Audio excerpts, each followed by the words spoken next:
If you look at the studies that have been done over the last many years, for 80 years, the traditional treatment has gotten about a 5, 10, or 15% success rate. And it's our opinion that they're leaving out the most important part, and that's the biochemical piece. In order for any human being to have a quality life, to have a meaningful life, we need to have a lot of strong, loving, spiritual connections. We need to feel love for ourselves, our family, our animals, our friends, nature, maybe a connection with a higher power. It's these connections, these loving connections that give meaning to our life. And that's exactly what drug and alcohol will damage or actually sever. When patients come to our treatment center, they're fighting with their family, they're not going out in nature, they're not exercising. And if they had a connection with a higher power, it's been damaged or destroyed. Thanks for tuning in to the Elevation Recovery Podcast, your hub for addiction recovery strategies, hosted by Chris Scott and Matt Finch. Welcome everyone to the Elevation Recovery Podcast. I'm Chris Scott. Today I'm joined by Joe Eisele, who is the clinical director and founder of Inner Balance Health Center, which is a rehab program, a residential program in Loveland, Colorado, I believe, and one of the few that I actually wish I had gone to, because they specialize in biochemical restoration along with other modalities of treatment, the traditional ones as well, but a real big emphasis on biochemical repair, as we say, or biochemical restoration. And Joe himself had to address his own addiction, found that biochemical restoration was really helpful for him in healing himself of the insomnia and depression and anxiety. Those are the three big symptoms that I had in post-acute withdrawal as well, that I found I had to resolve if I wanted to keep on with my recovery. Joe is also the author of a really good book called Leaving Alcohol and Drug Addictions for Good, or Leaving for Good, I think is the title. And so we're going to have a natural flowing conversation today, as I like to have. And, we talked for about 2 minutes before this podcast started, and I can already tell we could probably talk for 3 hours. So thank you, Joe, for being on the show. Thank you, Chris. Appreciate it. Yeah, so I'd love to hear a little bit about your own personal story, if you wouldn't mind. How did you develop an issue with addiction, and, how did you start finding your way out of it? Sure, I'd be glad to share that, Chris. I grew up in Southern California. I would classify myself as a shy kid. I was about 13. I moved to a new school. I had one friend, Herb, and I had a hard time sleeping at night. When I was about 7 years old, and I think it was a result of too much caffeine from pop and maybe watching movies I shouldn't, but I developed this incredible fear. My mind wouldn't slow down, and all night I'd be thinking about somebody in the house with a knife, or there's a creak on the roof, and maybe somebody's trying to get in the house, and I'd lay in my bed just like stiff, waiting somebody to come around the corner. And I remember I tried to sleep with my parents for a couple of weeks. They kicked me out. I tried to sleep with my sister in her other bed in her room. She kicked me out. But that went on for a long, long time. And plus, being a shy kid, and I couldn't get my thoughts together very well, especially in school. I was a kind of a loner, but I did meet this one kid when I moved into Canyon Elementary School. We hung out together. We were buddies. We used to hike behind the hills where we lived on the weekends, and we loved that. We kind of loved hanging out with each other. But I remember probably the thing that started it all was I was home from school, and I was watching television. I was coughing with the cold, and all of a sudden my mom comes in and says, "Hey, take this liquid down." So I swallowed it down, and for the next 4 hours I sat there and stared at the television set. I didn't change the channel. My mom went off shopping, and I went into the most peaceful state I'd ever experienced in my life. My mind just slowed down, and I just stared at that TV and didn't even know it was on. And that feeling went away, but it was a wonderful feeling. The next day, she came in, she gave me some more of this red liquid, this codeine cough syrup, and I got the same wonderful feeling. The cough went away. I went back to school, but I could not get that feeling out of my mind. It was just wonderful. I'd never felt that peace in my head before. And so when she was out one day, I remember going down in her medicine cabinet and opening the door, and sure enough, there was that red bottle of codeine. And I started sipping on it every couple of days to get that nice feeling. And it started to go down, and I'm thinking, my gosh, this can't continue. She's going to not know it. So one day when I was in there, I looked to the left, and there's a big pill bottle, and it said, take one every 4 hours for pain. Now, my uncle was a physician. He's the one that gave her these. I figured that, he wouldn't give her anything that was harmful. So I took a couple of these big, large horse pills. They were red and gray. I'll never forget them. And I took a couple out. I was a little nervous, but I took one, and I got that same wonderful feeling from that Darvon. And that set off an addiction, or I call it a search for a wonderful feeling. It was a search for that feeling that I got from that codeine cough syrup. And I started experimenting with alcohol, and I started sneaking alcohol out of our medicine cabinet and drinking, getting high. And then I invited one night my buddy Herb over. And this tells me something, because I wanted to introduce him to alcohol, and I did. My parents were having a party. I snuck some scotch out, and we started drinking it and coughing, and we were getting high. We snuck out of our room and rode up to the bowling alley, getting drunk, coming back, falling off our bikes. We ripped our clothes, climbing over the fence, stumbled back into my room, and one of us threw up. I don't know who it was. We both passed out. Now, the next morning when I woke up, I looked at Herb and said, wasn't that fun? That was great. He said, I hated it. I don't like that out of control feeling. So that tells me there was something going on with my chemistry different than his. And that was the first relationship I lost because of my addiction. I started gravitating towards kids who drank like I did, partied like I wanted to do. He was more in sports, and so we kind of went our separate way. But I had a love affair with chemicals through high school. They did for me what I couldn't do for myself. I made a lot of friends. I remember stealing a girl from a big football player. I was really proud of that.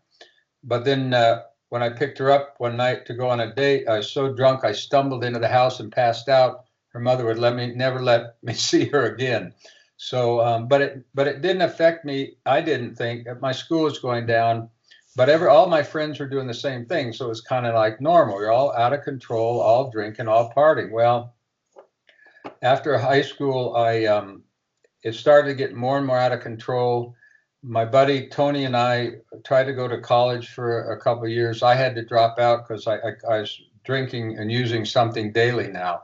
I had different doctors giving me different things like Esketrol was a wonderful drug back then. It was like a capsule, a contact capsule. It was speed cut with phenobarbital. Very addictive. The pharmacist finally had it pulled off the market, but I loved that drug. I would tell the doctors I was working in a job, and I needed energy to get going, and I needed something to relax. And they give me Valium, or they give me chlorohydrate sleeping pills. So I was becoming pretty addicted to a lot of stuff. I started to lose jobs, and I started to affect my relationship. I'd meet a gal, we'd hang out for a good while, but then my addiction started messing up the relationship. I'd show up drunk. And those were never my intentions, but it was happening. And then they would always start complaining about my use. And by then, that was the only solution I had to relieve the problems that the chemicals were having. So I would lose those relationships. They would go by the wayside.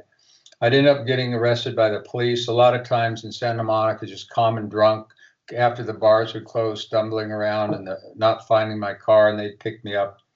And then I started ending up in mental hospitals. I ended up over about a period of 6 years in about 4 mental hospitals. The worst being Camarillo State Hospital, because by now I thought there was something mentally wrong with me. My life was so out of control, and I wasn't really associating with the chemicals. Because the one thing I've learned is that when we're in our addiction, the thing that's causing the problems is also the solution to our problems. The solution the relief from the withdrawal problems, all of the emotional problems that these chemicals are causing. They're the only solution I had to relieve those problems. And so I couldn't let go of them. Eventually, and this is over a period of about 15 years, I was really out of control the last 4 years. I was lonely. I'd lose an apartment. I'd be homeless for a while. I was living on the street this one time and going from friend to friend, and then we'd get in a fight. They'd kick me out. I met a cab driver in Hollywood, and he and I partied for about 2 weeks, totally out of control. My mother knew it. She used to take me home and clean me up and feed me for a week or two. Then I'd go back out and start it all over again. But so my mother told my brother, we have to do something. He's going to kill himself. So they picked me up. The deal was they told me we were going to go to Santa Anita horse track on a Sunday. Well, what they did is they took me back to Brockman Memorial Hospital, and they took these drugs I had in my satchel, and they took them in to the emergency room part of the hospital, and they're trying to have me committed. And I don't know what they said, but I think they probably said something like, we're not the police. We can't do this. You guys have to get out of here. Well, they throw my bags out and left me there. So I'm in the waiting room of this hospital. I didn't know what to do, and I was pretty messed up coming down, and I figured I'd call my mom and she'd take me in and clean me up. Well, I called her and I said, Mom, I need some help. I think I have to come home. And then I hear the tears on the other end of the phone, and she's crying. She says, Joe, you're killing yourself and you're killing me. She didn't say a one-way ticket, but she said, I'll buy a ticket to Colorado. I had a cousin out here who was in AA and had a few years of sobriety. And my mom and dad had tried everything. They tried to have me committed to Narconon, and I wouldn't go there because they wanted to shave my head and take all my worldly possessions, and I didn't have much, but I didn't want them to have them, so I wouldn't go in there. So I got on the plane. It was January, and it was a big snowstorm in Colorado, and I landed there in my Southern California clothes, and it was freezing. And now I didn't know this, but I was addicted to about 10 years on Valium, plus other drugs and alcohol. And now I'm really starting to come down. And I looked in my bag for my drugs, and they were gone. And I didn't know it at the time, but my brother took them out before he put me on the airplane. So now I'm going through a very serious withdrawal. My cousin picks me up, brings me out to Fort Collins, sticks me in her basement with a concrete floor, unfinished basement, a mattress, and a jug of water. And I start shaking, and over the next couple of days, seeing bugs come out of the wall, and I mean, it was very bad. And so she got me an appointment with a psychiatrist. He was kind of a specialist in alcohol in this area. She took me to meet with him. I sat in his office, and he knew I couldn't talk. He said, "What can I do for you, young man?" I couldn't speak. He put me in the hospital. They didn't know how to bring you off of Valium or benzos back then, so they just cold turkey. They gave me some old antidepressant like Haldol or something, and then I shook in the hospital for about 7 days. He suggested I go up to treatment, up the mountains, up to Harmony, a traditional 12-step program, and I said sure. I knew I was in bad shape, and so I went up there, and it was pretty laxed, but I tried. You could gamble until 2, and you could come to class if you wanted to. But I tried. And afterwards, I tried staying sober. I hung around with the people I got sober with. In other words, they were in Denver, I was in Fort Collins, but I'd go down and visit them. And we'd do stuff like maybe go to an A meeting or maybe go dancing or whatever. And one by one, those people I was in treatment with started relapsing. And there was only myself and my roommate who was in Harmony I was with, my roommate. He and I were the only ones left. And I remember going down on a Saturday, knocking on his door, and he was drunk. I came home and I was scared, and I'd been going in and out of AA, but not doing much about it. And I got a root canal, and the dentist said, you might want something for the pain. And the little voice inside said, you better not do it. All right, I'll take it. I can handle it, doc. Well, that started a 3-year relapse in and out of AA, mostly with alcohol relapsing, but I never shared in AA and never stayed around because of my anxiety. I couldn't sleep more than an hour a night. the anxiety. I couldn't get my thoughts into words to even talk if I wanted to. My diet was horrible. I was living off of Kentucky Fried Chicken, McDonald's, drinking a 6-pack of Coke a day, smoking a pack of cigarettes a day. So I was miserable, but I was trying in and out, but not doing the work that people I think need to do in a 12-step program.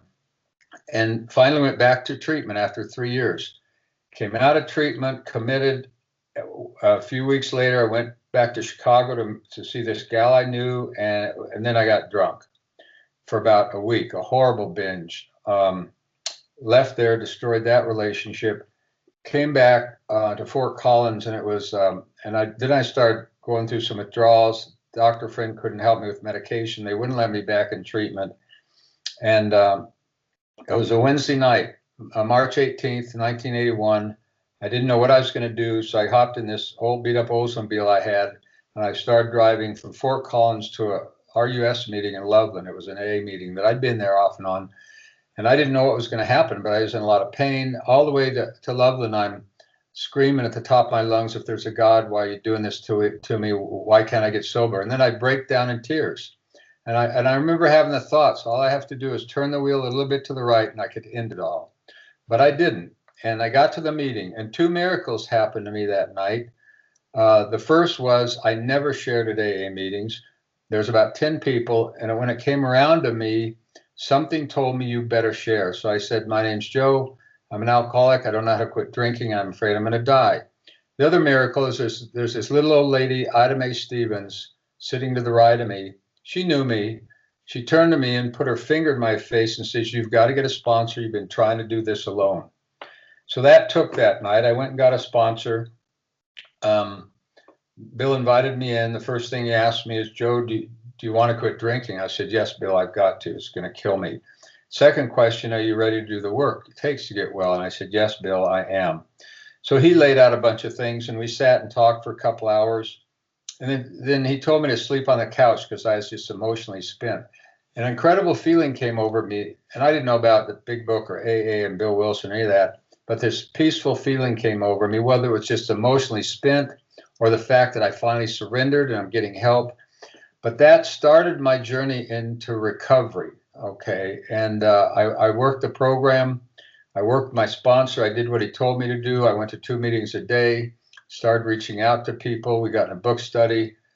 And that went on for about 8 months. But I was still depressed. I was still anxious. I couldn't sleep.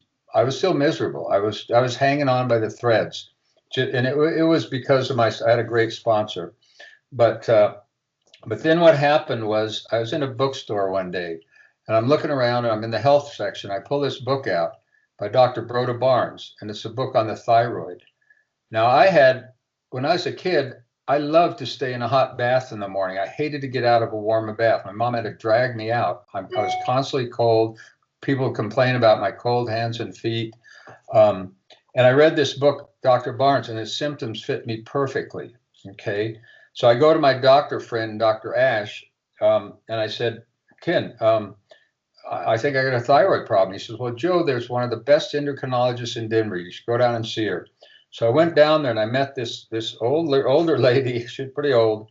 She did some lab work, and then I get all excited because she's going to find out I had a thyroid problem and fix me. Well, I went back, and she's looking at my labs, and she says, you don't have a thyroid problem. All your labs are normal limits. And then I got really sad, depressed, all the way back to Fort Collins. I'm thinking, what the heck? How could I have all these symptoms? So I took his book down again, and I read it again, and I read it more thoroughly. And Broda Barnes says, if you want to find out if you've got 80% chance of the thyroid or 20% chance of adrenal function, what you do is you take a thermometer at night, shake it down, put it on your nightstand. In the morning when you wake up, you put it under your arm for 10 minutes, and then you measure your body temperature, because the thyroid is what gives us heat, what gives our body heat. And if you got low body temperature, more than likely you got a thyroid problem. And sure enough, I had a really low body temperature. So I went to his website. I found a doctor in Castle Rock who would treat me on symptoms, not based on the labs. And interesting enough, over time, over the last several years, the TSH levels have come down, down, down, and mine was right on the border. But I was classified as normal. But what we know today is all the holistic doctors and functional medicine doctors, they want to get your TSH down to about a 2, and mine was like a 5. The upper limit was like a 5.5. And so this doctor started treating me, and I started feeling better. And then there was about 6 months after that, I found a holistic doctor in Denver, Dr. Terry Groves, and he did a lot of lab work. He was just getting started, an incredible guy, and he found out I had adrenal exhaustion, had low levels of testosterone and DHEA. He found out these neurotransmitters in my brain, the serotonin, the GABA receptors for anxiety, serotonin for depression, and then the dopamine receptors just for an overall feeling of well-being. They were all low because my diet was horrible. We need these amino acids from our food. If we eat a healthy food, if our gut's working properly, we break down these foods into amino acids, and then they can cross the blood-brain barrier and convert, tryptophan converts it to serotonin, glutamine converts to GABA, and then tyrosine and phenylalanine convert to dopamine.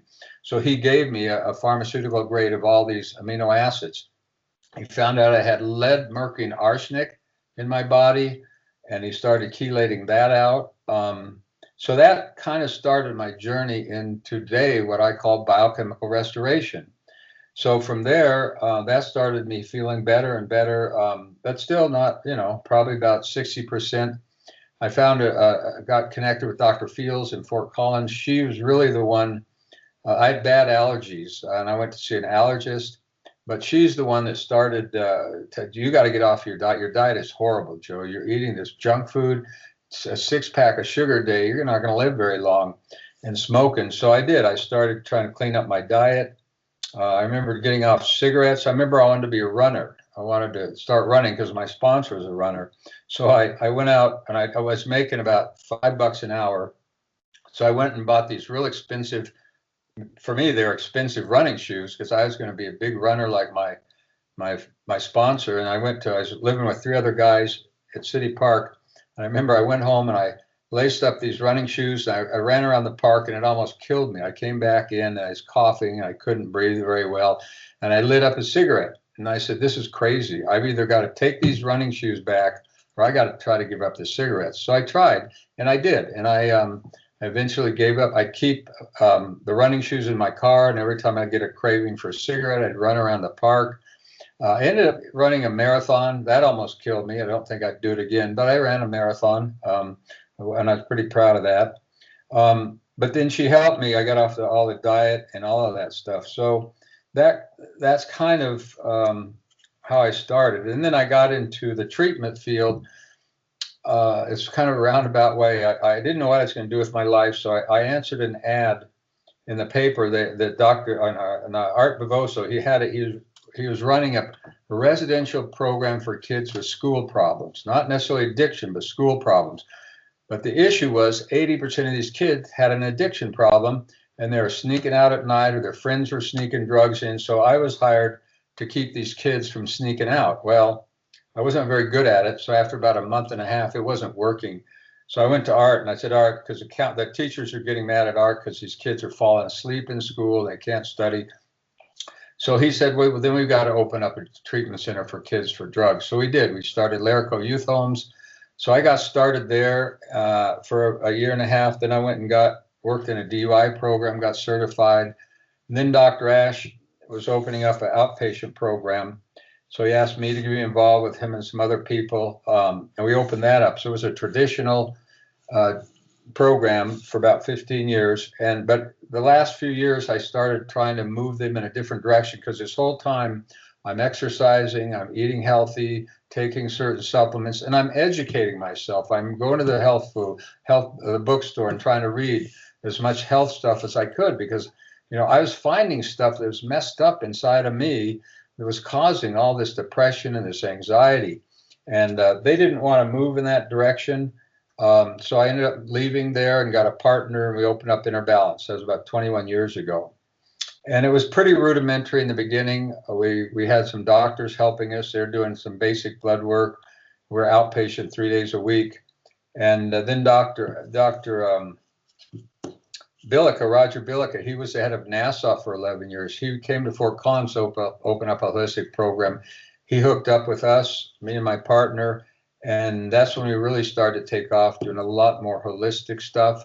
And it's just evolved over there. Over time, we bought a 5-star bed and breakfast in Loveland, and so we're full blown now, holistic. And what our definition of holistic means for people to understand is, in order for somebody to fully recover, we need to treat 4 things. We have to heal from the damage of addiction. It's the mind, the body, the spirit, and the environment. All 4 of those elements have to fully heal.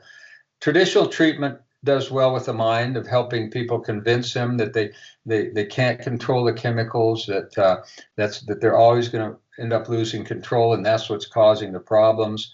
And then the spiritual part, they can help them. That's where I think a 12-step program like AA comes in. It's a pretty spiritual program. It can give a lot of good support. But the thing that's been missing, I think, in traditional treatment, and if you look at the studies that have been done over the last many years, for 80 years, traditional treatment has gotten about a 5, 10, or 15% success rate. And it's our opinion that they're leaving out the most important part, and that's the biochemical piece. So we do a lot of lab work when our clients come in. We're doing genetic testing. I don't know any other programs doing. We're finding 3 genes that are problematic with the addicted people. 40% of our people have what's called an MTHFR 1298 gene. What it means is that your body's not uploading or able to take in folic acid. Folic acid is a nutrient that is critically for these neurotransmitter functions in the brain. It helps them work better. If you look on Google and you look up the MTHFR 1298 gene, so a couple of really good websites, you're going to find out the symptoms are addictions, mood issues, mental health issues, because they're not getting folic acid. Now, we can't fix that gene, but if we find it, we just give them now a methylated form of folic acid, so they don't need that gene to work. We're finding the CBS gene is a bioptin issue. We have to give them a bioptin if we find that gene. We're looking for high histamines. A lot of our clients have high histamine, called the condition called histodalia. It's where the neurons in the brain are firing way too fast. You can't slow your mind down. I had that condition. I think that's what led me to staying up all night, not being able to fall asleep, and what my mind would grab a hold of, because it had to think about something, because it's constantly going. I grab a hold of somebody in the room or somebody in the house going to get me, and that's what I'd think about all the time. So we would, and you can bring down histamine levels. Pyroluria is a blood condition that we find. We're doing testing for the neurotransmitters in the brain. A diet is very important part of our program. We get people on a healthy diet, getting them exercising. And the spiritual part of our program is really important, because what I've come to understand in my life is that in order for any human being to have a quality life, to have a meaningful life, we need to have a lot of strong, loving, spiritual connections. We need to feel love for ourselves, our family, our animals, our friends, nature, maybe a connection with a higher power. It's these connections, these loving connections, that give meaning to our life. And that's exactly what drug and alcohol will damage or actually severed. When patients come to our treatment center, they're fighting with their family. They're not going out in nature. They're not exercising. And if they had a connection with a higher power, it's been damaged or destroyed. So we take our spiritual counselor, takes them out on a five-hour nature walk. And out there, he starts exploring. What did you feel love for before you got into your addiction? When you were younger, did you have animals you loved, family you loved? And how did that feel? How did it feel to feel love for things? And then what's happened to those connections because of your addiction? And then when they come back, they start working on developing those connections. And that's where I think support groups come in absolutely critical, because it helps people start connecting with each other again. So there's a lot. Can I pause you for a second? Yeah. All of that is amazing. I feel like I just watched a movie that you painted with your words, and I didn't want to stop you. That's probably one of the best monologues we've had in this podcast's history. So thank you for that. I wanted to understand, you said that after the amino acids that you had taken, you said you were maybe 60% or so better. What other missing links did you have? Was it addressing the histodylia and the folic acid issue? Were those them? Yes, I only found out about 3 years ago that I had the 1298 gene. My wife has a 677 gene, and that means you're more prone to heart disease and cancer. But the fix for both, and my daughter's got both of those. The fix for them is just taking methylfolate and methyl B12, and that brings down your homocysteine levels. That's why the 677 is more heart problems, because people get elevated, whatever that was, not homocysteine, but the thing that causes heart problems. So it reduces that. And so, yeah, I just found that out a while back. Histamine, I found out a few years ago I had. Yeah, and I've had those all my life. Those are conditions that are genetic. Yeah. And constantly redefining my diet and looking at it and changing it. Yeah, I like to say for myself that my lifestyle optimization is an ongoing and never-ending thing. Like, I'm still experimenting with my diet. I'm learning things I didn't know year after year. And generally, there are ebbs and flows, but the overall trend line for me is positive. I feel better each year because I learned something. Sometimes it's in the realm of fitness. I benefited from making a transition from only lifting really heavy weights a few years ago to also doing some like high intensity type training and a little more cardio stuff. That was a good thing. There's always things, and even spiritual things. I've some books that I've read lately. I always share with my, I send out an email every Friday to people on my email list. Recently I'd read The Power of Now by Eckhart Tolle and The Untethered Soul by Michael Singer. And I've had these epiphanies and I try to share them. So it's like a constant process. But at least, one of the things I got from quitting drinking was I could reach a point where life felt very worth living, even if I was just sitting by myself. And I never really felt that before. There had been a void. But in my case, I had never had like a childhood trauma, to the best of my knowledge, and maybe I blocked something out, but I had a great childhood. Everyone has some minor traumas, or a kid's mean to you at recess or whatever, but there was no real explanation for my addiction from a pure psychological standpoint. But having been adopted and exposed to alcohol in the womb, then everything suddenly made sense. And when I read, I think it was 7 Weeks to Sobriety by Joan Larson, and then some of Julia Ross's work as well, I was like, this is it. That's what's going on. So one of the cool things I think you do is, sorry, go on. This is what I tell our patients. This is what our job is. Our job, because I was searching to feel better. I think every addict and alcoholic in their illness is searching for things to make them feel better, to self-medicate.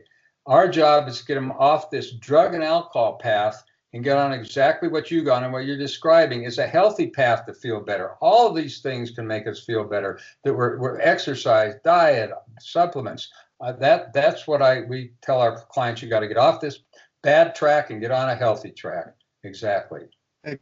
Yeah. And I often tell people, they don't believe me all the time, but I feel better after a day on the water in the sun and then maybe a couple sprints and a smoothie than I ever felt after drinking 3 bottles of wine, especially wine, all those chemical compounds and additives in there. I never actually figured out until much later why I felt so horrible after drinking multiple bottles of wine, but there's more going on there than the alcohol. But I mean, the alcohol was the big thing, obviously. And so I like to say I'm high on life. I've been high on life. For me, it wasn't a pink cloud. I think there is such a thing as a pink cloud for some people. That's kind of AA terminology for feeling temporarily high on your own sobriety in the early phase. But if I am on a pink cloud, it's sustained by being out in the sun, doing things, getting fulfillment by helping other people. You could say I have a higher power, even though I haven't been involved with AA by my own choice, for a number of years now. But I definitely have that sense that there's something greater than me.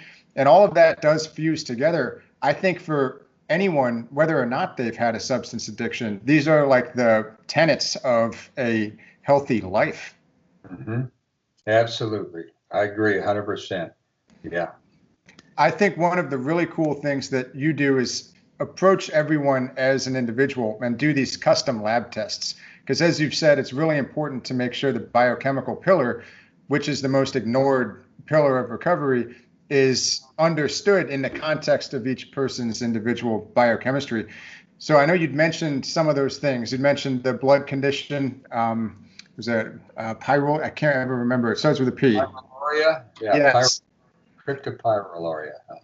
Yeah, and I know, what are some other lab tests that you might do? Because we might now have some people thinking, well, I tried tryptophan and D-L-phenylalanine, didn't work, so I must have a folic acid genetic issue. But it's more complicated than that. There's probably a dozen or so tests that you would want to look into, right?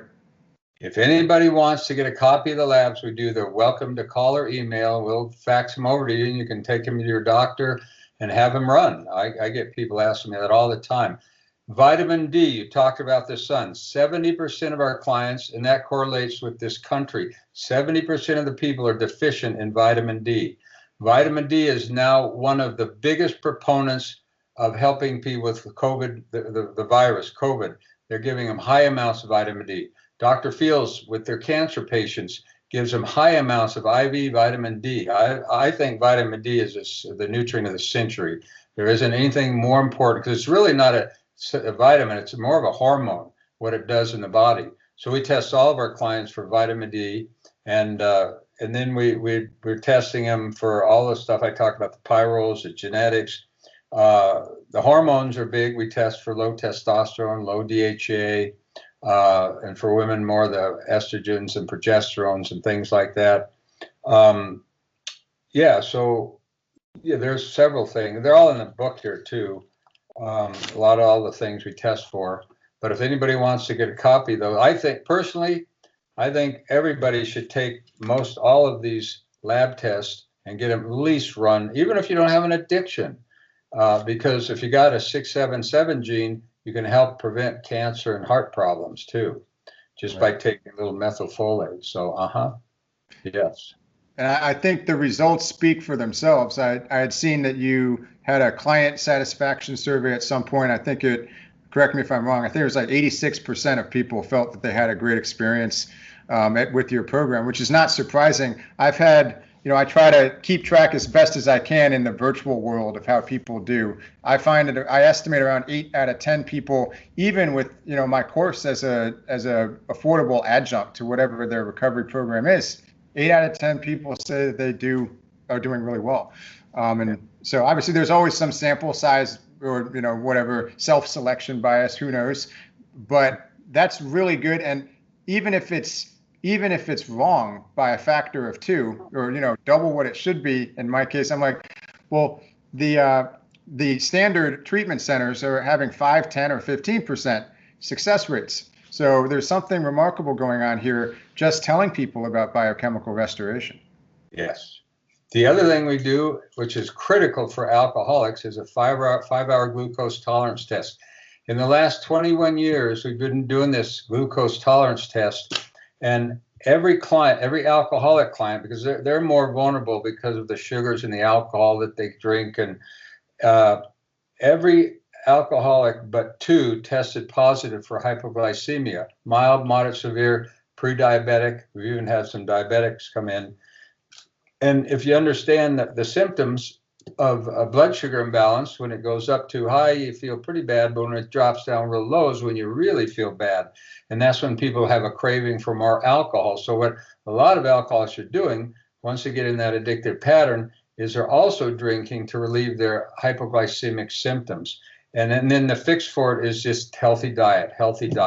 You get them off the sugar, we get them off the sugar, the caffeine, the junk food, and they start eating 3 natural, healthy, organic meals a day, and feed them nuts and yogurt in between to keep their blood sugar up. So it's critical for alcoholics. They come in, they come in and we just give them, and they come into the office and they're shaking a little bit, they're starting to withdraw, and we give them protein drink with electrolytes, and a lot of that stuff just calms down, and it's just hypoglycemia.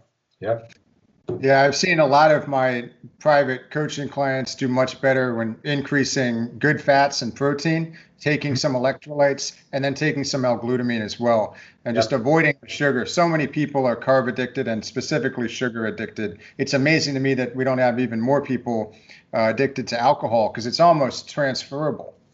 Well, what I've read, and I can't remember what doctor was, is that they're now saying that if you happen to eat a lot of sugar when you're young, you're setting yourself up for sugar cravings your whole life. And that you're absolutely right. That will then transition into alcohol or other drugs because it's all just self-medicating. It's self-medicating with food or whatever. So yeah, it's food's incredibly important for a healthy person. Right. Recovery. Now, what's your view of the relationship between an emphasis on the biochemical pillar and traditional recovery? It seems to me that you're pretty inclusive of both of those. And I like to be, I'm honest with people. I say, look, I had a good experience in AA for a few months. I didn't need it after a certain point, but I did preserve some elements that people in the program would recognize, such as that higher power, such as a really strong support network. But sometimes I get, that's actually, it's been a while, but I've gotten some, I guess you could call it hate mail from some people being like, stop telling people about vitamins. You're going to make them not go to AA meetings. I'm like, why does this have to be an either or proposition? I'll tell you a story, a cute story. And every time something like it comes up, I think of a fellow that I helped get sober.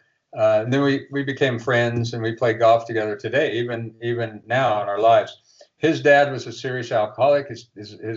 He divorced his wife. He used to beat the older guys and used to verbally beat my friend. And he was pretty bad drunk. He was in the service. Well, he divorced his wife, and then a few years later, he married an old sweetheart and moved to Texas, somewhere in Texas, Woden, Texas, I think it was. And he was still drinking. And his wife said, "You ain't going to do that. You aren't going to do that. If you're going to be in this relation, you're going to give up alcohol and you're going to go back to the church." So he did it. He stopped drinking. He went back. He went into the kindergarten part of the church and learned about the Bible and learned all that. And he ended up being sober for 15 years before he died. I don't care how you get there, as long as you get there. I don't care if it's AA. I don't care where you have to go. To me, it just matters of people getting healthy and getting and not continue to be in that addiction spiral. So yeah, I try not to pigeonhole. Oh, you got to do this, you got to do that. And we try to offer a lot of different approaches to people. We claim we're not 12 steps. We don't do the 12 steps in our program, even though I still go and I love it. I got a lot of friends there. I play golf with a bunch of guys, but I think that the AA has actually done a disservice to treatment centers because most people, I bet you 90% of people, don't want to have anything to do with AA because it's God and it's religion, all this stuff. So it keeps them from coming into treatment if you're a 12-step program. So we don't do the 12 steps. We don't believe in charging something you get for free, but we expose people. We say, all right, you're going to go to some meetings, AA meetings, some Buddhist meetings, NA meetings, and you're gonna work with your life coach. That's one of the 7 counselors they work with in our program, and you're going to have to build some kind. That's why I want to get you involved, because you have to build some kind of support system. And you have to get connected with people, whether it's on podcasts or working with them at home or whatever. But it's funny because I would say 80% of the people that come into our program, they come in because they don't want to go to AA, but probably 50% of those people, when they're done, they use AA when they go out because they get exposed to it. They find it's not horrible. And some people like it and some people don't. There's women for sobriety. But people have to gravitate something to keep them healthy, something to keep them on the healthy road of recovery, whether it's the stuff you do, whether it's AA or Women for Sobriety or a church. I know a lot of people that go to church and stay sober. So I don't care where they go. Yeah. Right. Great answer. And I totally agree with that approach. So I know I said I'd keep you for 45 minutes. Somehow it's been close to 45 minutes. I feel like we could talk for hours, but I do want to make sure that you get a chance to tell people where they can find your book, where they can find your information about your program as well. Yeah, it's That's the title of it. And you can get it on Amazon, or they can go to our website, innerbalancehealthcenter.com, and they can download the what do they call it? Not the paperback, but they can get a Kindle or something. PDF version or something like that. Yeah, they're for free. They don't have to pay for it. Yeah. Awesome. Yep. And again, if they want to email me, JERover, ROVER, @gmail. Be glad to send out. We send out our lab work. It will take a doctor to go over it and help them. But we even work with people's doctors to help them look at what labs to do and where to get them. Yeah. Excellent. Joe, thank you so much for being on the show. Thank you for having me, Chris. Thank you.